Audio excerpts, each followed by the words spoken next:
Hey everybody, welcome to our panel As Fast as Bolt, Tech and Trends for 2021 and Beyond. I'm Cheryl Seminar. You've probably seen or heard me at the start of every session by now, but I am really excited about this panel because I have two women on this panel that I really admire for what they're doing that's a little bit different than some of the things that we see traditional classroom or straight PowerPoint kinds of things. So I'm going to let them introduce themselves. But first, we have Jenny Rancourt, who is currently an aircraft scheduler. But what's really exciting is she is an instructor at the University of Nebraska, Omaha. So Jenny, can you tell us a little bit about yourself? Sure. Hi, Cheryl. Great to be here. When I get asked that question, tell me about yourself. I can't really put it in a nutshell like most people do. It's more like a like a coconut shell, you know? Mhm. So I'm originally from Sweden. I came over to the United States when I was 18 years old, just said peace out to Sweden to go to flight school. Of all things, I started flying when I was 18. I became one of the youngest female commercial pilots in the United States. I was very brave at that time.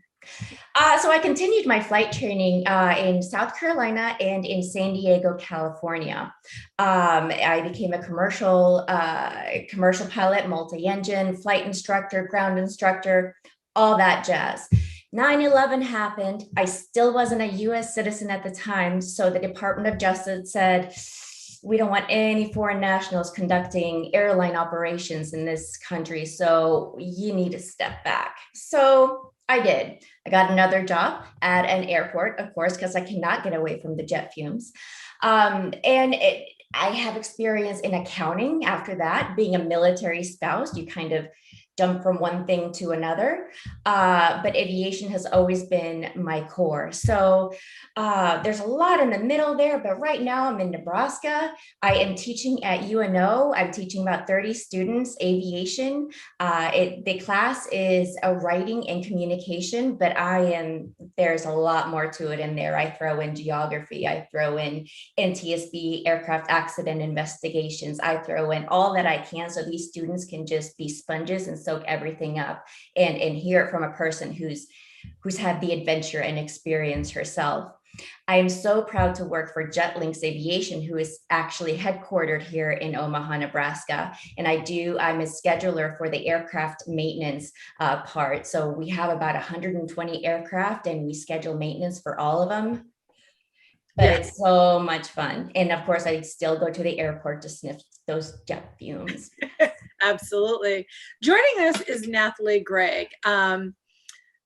So honest to God, I will tell you, I've known Nathalie for about 15, 20 years. And when I say Nathalie literally stalked me for a year to work with her, I am not kidding. But Nathalie was just ranked as one of the 60 most influential women in social media. And you were up there in the top 20, Nathalie, weren't you? Actually 21, but thank you. You're welcome. Tell us a little bit about what you're doing and tell us a little bit about yourself first. Okay, I am Nathalie Gregg, and thank you so much for the invitation. And I like to think of myself as an educator by trade and entrepreneur by design. And Twitter is my thing. And about 2 years ago, I decided to embark on a Lead Loudly Twitter chat. And Lead Loudly is the hashtag for women to be bold, confident, and fearless, because it's all about the women's empowerment piece and how we think about ourselves. And so I started actually curating a list of speakers, male and female, to actually give snippets during this Twitter chat. And the Twitter chat is based around 7 questions. Tonight, we're going to have one. And David Noor is going to be on, and he's going to talk about his new book, Curve Benders. So how do you become a curve bender? And what does this mean for the next 15 years of your life? Awesome. So we've all in some way, shape, or form been involved in educating, empowering others, training in some way, shape, or form. Jenny, let's start with you. In the past, say 10, 15 years, what changes have you seen, and do you think there are more on the horizon? Oh my gosh, the past 10 years. Wow. I think back to when my husband and I were dating. There were cell phones, but we weren't texting each other. We weren't, we sent emails every now and then, but we didn't chat, and I've learned so much from my students today on how they communicate, how they go along with their daily lives, and what learning environment that they, grow in.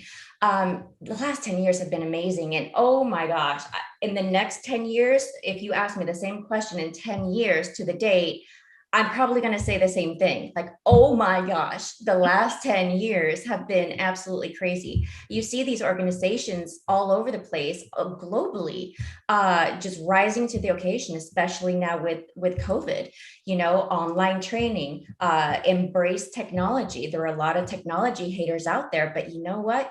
We got it. We're doing stuff with it. We're doing great stuff with it. So we're going places.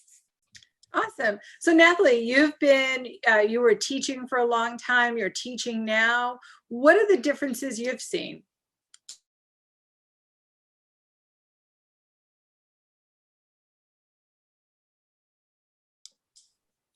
So Natalie, share your insights. The past 10 years have been really about digital, being an entrepreneur and growth. And I just see it escalating because the digital marketplace, because of COVID, we've all had to embrace more technology and be more digital. And then, the whole piece about live streaming and video and those type of things is just going to make it faster. And it gives us the opportunity to grow faster as well.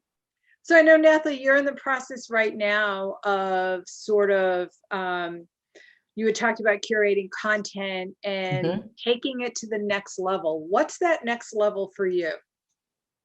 The next level for me is actually going to be some type of online course or some type of membership where I curate the content and then deliver the content to my ideal audience. And it's all about women's empowerment to make sure that we don't have to deal with issues with equity. Right.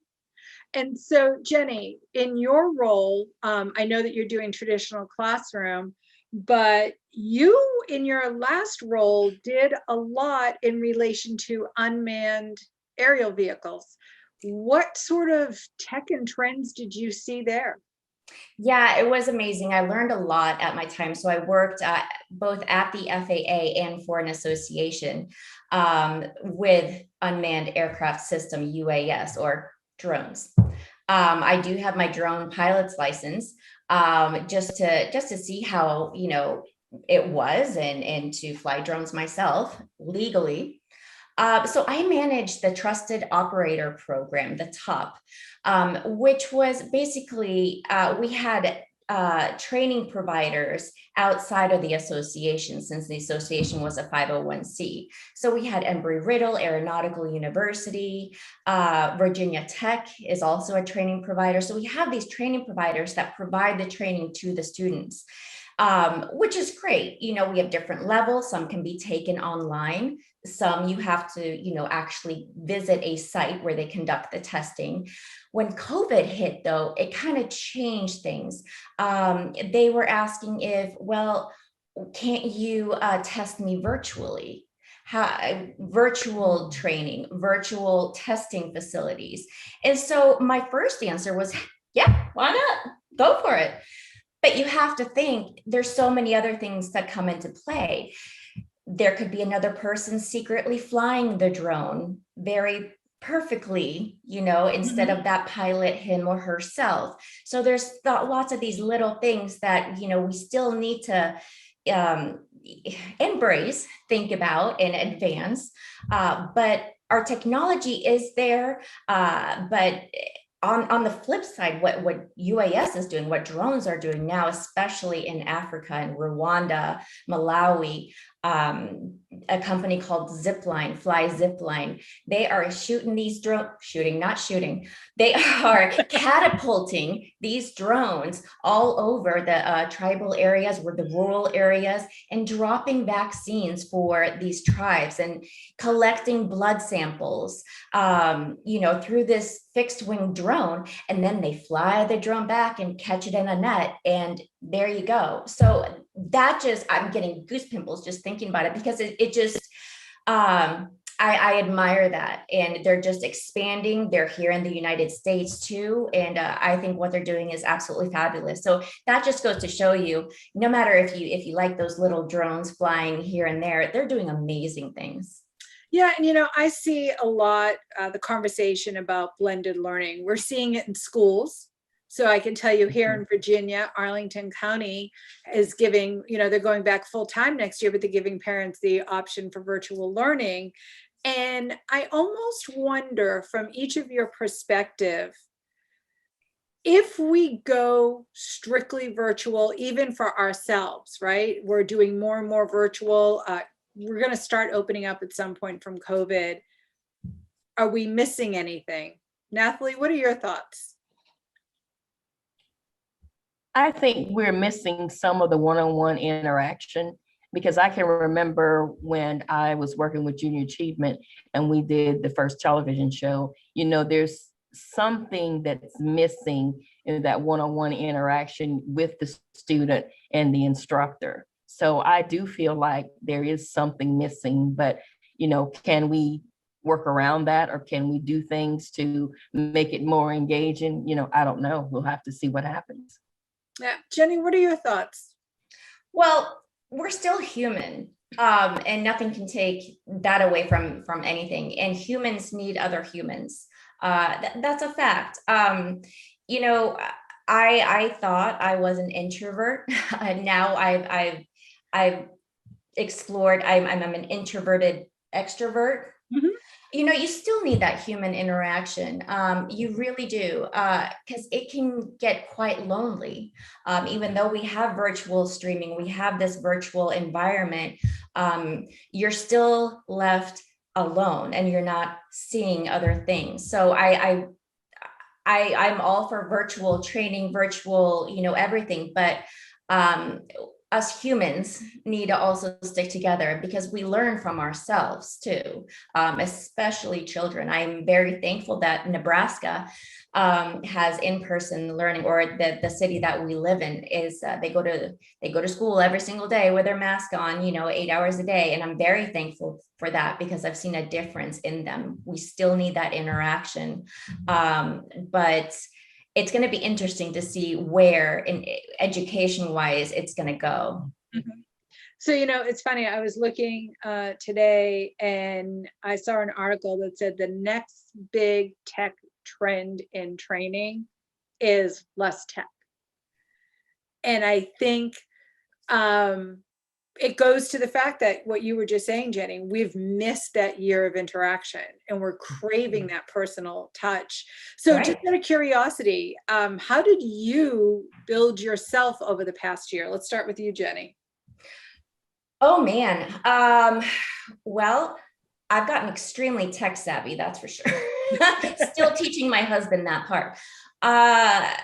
It's taught me a lot. It really has. And my kids have taught me a lot, with them being quarantined last year and them going to school with masks on and restrictions in place. That has taught me a lot. It's normal for them now. It's so normal because they're used to it. Kids are so adaptable. But what I'm realizing is just everyone is going online. That's where it all exists. For example, I'm teaching my university kiddos, the resume and cover letters and how to prepare the resume and cover letter. But I also remind them that it's not about the piece of paper anymore. It's really not. You got to be on LinkedIn. LinkedIn is where recruiters go to, or hiring managers. Why go through all of these pieces of paper when I can just click right here and I can see all of the information. And that's where we're going, which is totally exciting.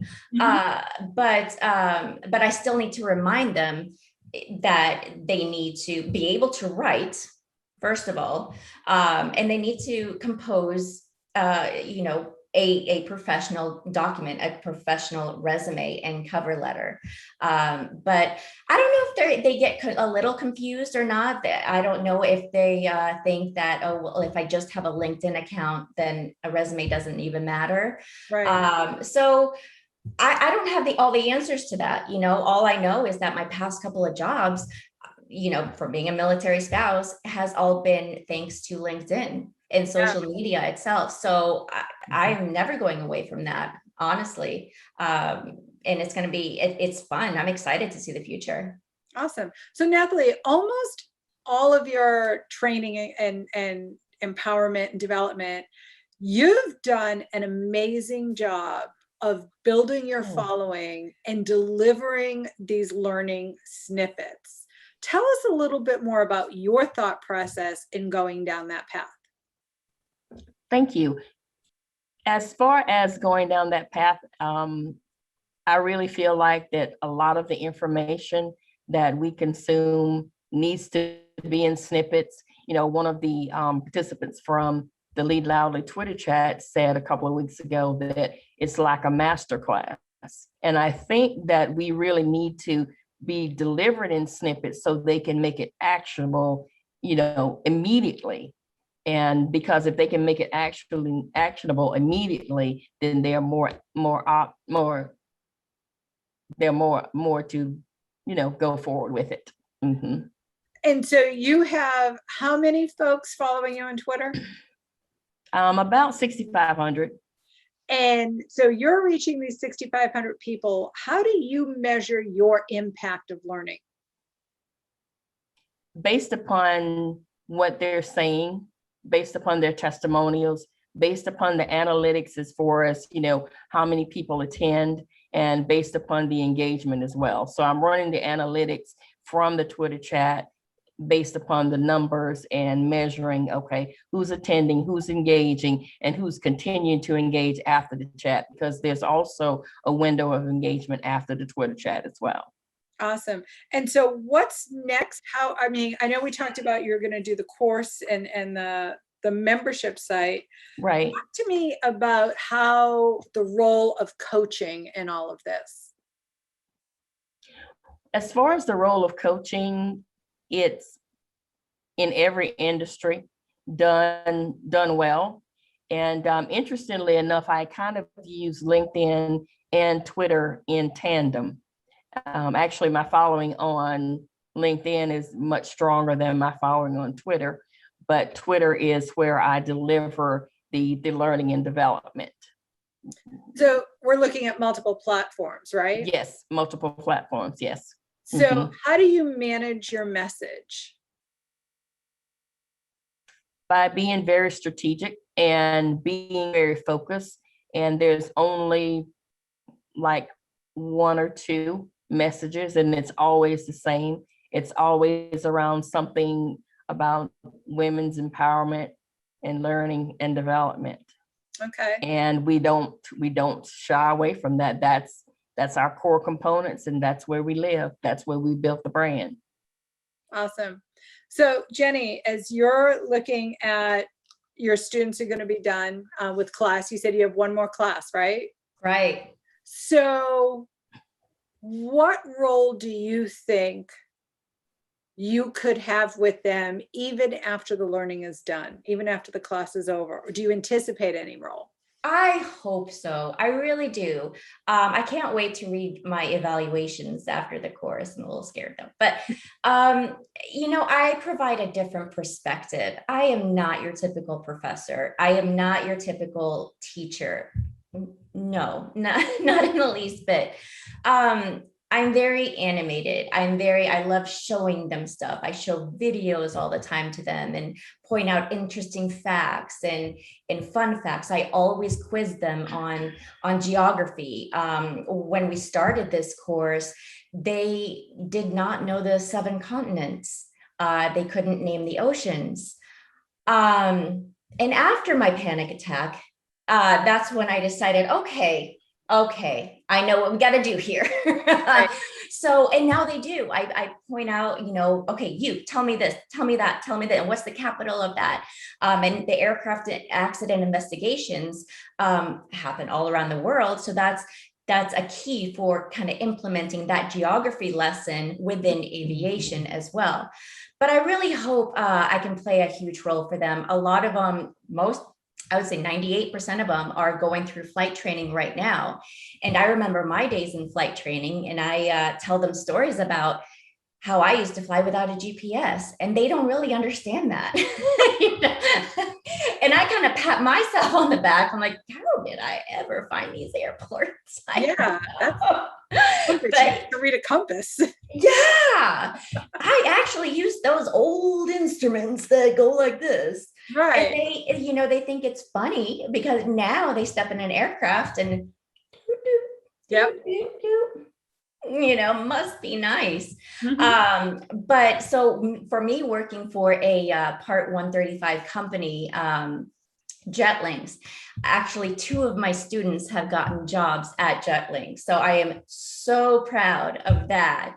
Yeah, which is it's huge. And I think more will go that route as well, because once they get those hours, they really want to fly for Jetlings, become that pilot, rack up those hours, and then move on to the airlines or whatnot. So I'm excited to be following them. I'm excited to hear their stories afterwards. I'm hoping they want to connect with me afterwards, just as I want to connect with them. So, but it's so interesting to hear their perspective and see their perspective.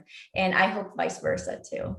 Awesome. So, I'm looking at some of the other checks and trends that we're seeing, and we're seeing a lot about gamification and the whole virtual reality. So, Jenny, I want to lean on you first for this one. I imagine that's something that would be important in the aviation industry. Yes, and they are so far in the technology world. They are the huge project called Next Gen within aviation. They have simulation towers. So you go in this room, it's covered with flat screen TVs all around. And it really feels like you're standing in an airport tower, looking at all the aircraft, looking at the runways. And that's how you simulate training. Genius. That's awesome. We have airplane simulators that have just advanced since my days, but now we're actually moving on to other areas within aviation that we can train through simulation as well. And that's just awesome. Mhm. And so, Nathalie, switching to you for a minute, the other big trend that I'm seeing a lot of is the whole mobile first learning. And I think that really ties to a lot of what you're doing. Mhm.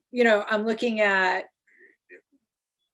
different ways they could interact and the use of whiteboards. How do you see that advancing what you're doing? Still continue to move it forward, because most of the time we found out that if consumers can consume something by mobile, whether it's a podcast, whether it's a Twitter chat, whatever it is, they're more likely to consume it that way. Even now, you want to make sure, and this has been going on for quite some time, when you build a website, that it's mobile friendly as well. So I just see that continuing to move forward, especially now with podcasts as well, because that's how we consume information. Right. And so the other thing that we talked about, that personal touch and that interactivity, but it's also experiential. So how do you, Nathalie, incorporate that experiential element beyond the Twitter chat? Because being the instructor, I have to make it fun and exciting and engaging, so that people will participate, and so that they will engage, and so that they will tell others. So a lot of that rests in my lap as the instructor, to be able to move those things forward. Awesome. And I have to have that mindset when I am talking on Twitter, and also when I'm engaging with the Twitter chat as well. Okay. I want to pose a quick question to both of you. And then I'm going to take one final closeout question. So a lot of discussion about artificial intelligence and how it is taking hold in classrooms, and it's taking hold for traditional trainers like us, right? That we embrace technology, but we're still, that even this, right? This is in-person live for us. It's simulated live for our participants because you guys are in the chat. So what role do you see artificial intelligence growing, or do you see some of these techs and trends, the gamification, the virtual, the artificial intelligence, because we all got so lost in COVID, are they going to slow down a little? Jenny, what do you think? Artificial intelligence is still going to advance, absolutely. Probably not at the rapid rate that our technology now in social media is, though. There's been a lot of talk within the aviation industry. Well, no pilot airplanes, unmanned aircraft that take people from point A to point B. Sure, that's a very Jetson thing, and I like it. But what's the trust factor there? Are people actually going to trust that? What's the privacy level? Can it be hacked? Then you have cybersecurity issues too. The more advanced you get, the more opportunities these hackers, these cybersecurity hackers or geniuses will have to interrupt the normalcy, so to speak. So that part kind of scares me a little, but I think it's still going to advance. And it's so amazing to see, actually, but as maybe a little scary too.